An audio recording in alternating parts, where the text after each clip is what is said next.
todo mundo fala muito de estresse, todo mundo fala muito de medo, todo mundo fala de ansiedade, mas não diferencia.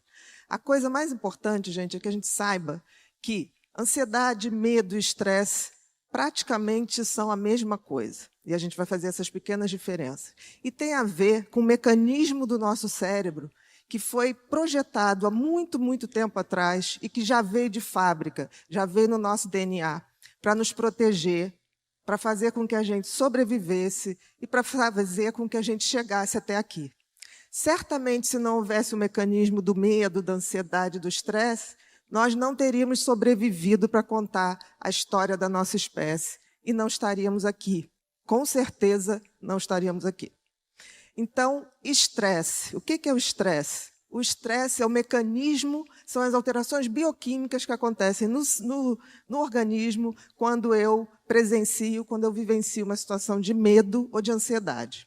Medo e ansiedade são a mesma coisa, são primas irmãs, são as duas faces de uma mesma moeda. A diferença é que o medo eu tenho exatamente o que me causa essa reação de fugir ou de lutar. Por exemplo, os homens primitivos tinham medo de animais maiores e que eles tinham que sair para a caça. Então, isso é medo. Ansiedade já é um medo subjetivo, não é algo que eu diga, eu tenho medo disso. É que nem, por exemplo, pessoas que dizem que têm medo de barata. Eu nunca vi uma manchete de jornal dizendo barata mata a mulher apaulada depois que ela identifica ela na pia. Nunca, não existe isso. Mas por que isso ocorre? Porque esse mecanismo do medo, da ansiedade e do estresse está tão bem marcado no nosso cérebro porque a gente tinha que sobreviver. E sobrevivemos. Um mecanismo absolutamente perfeito.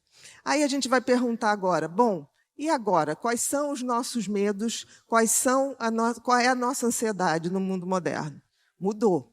Provavelmente o homem primitivo jamais imaginou que a gente ia ter medo de atentado terrorista dentro de sala de aula, que a gente ia ter medo de sequestros, que a gente ia ter medo de autoestradas, que a gente morreria tanto pilotando ou dirigindo de forma inadequada carros.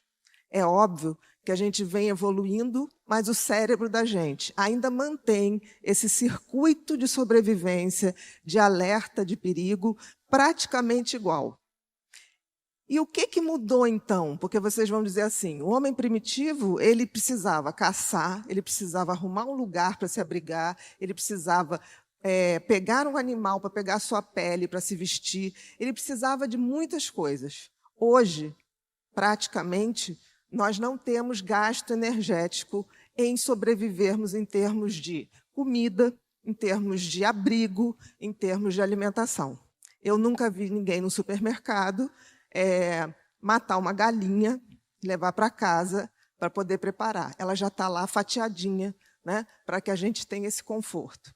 E por que, então, que a gente vive adoecendo de tanto estresse, de tanto transtorno de ansiedade, como pânico, como toque, né, como ansiedade generalizada? O que aconteceu? Se o nosso mecanismo de alerta, que era tão preciso para quando éramos homens muito primitivos, lá no período paleolítico, neolítico, o que aconteceu se hoje a gente não tem tantas ameaças? Uma coisa aconteceu. O cérebro da gente ganhou um novo designer totalmente revolucionário. A gente tinha um cérebro, se a gente for lembrar dos macacos, com um lobo frontal, que é a testa, bem estreitinho. E hoje a gente tem um cérebro com uma testa um pouco mais alongada, e o lobo frontal cresceu e cresceu muito, mas ele cresceu para dentro. Ele se curvou e entrou por dentro do nosso olho. E isso é fantástico. O designer que nos projetou é um gênio.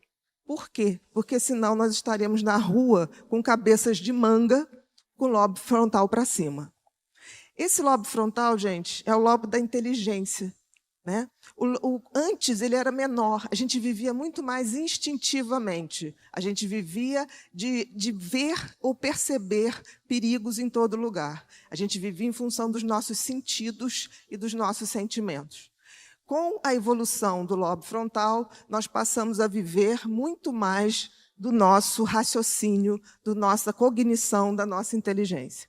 Mas o que aconteceu? O cérebro mudou, mas parece que a gente é que não notou o que a gente tinha que fazer.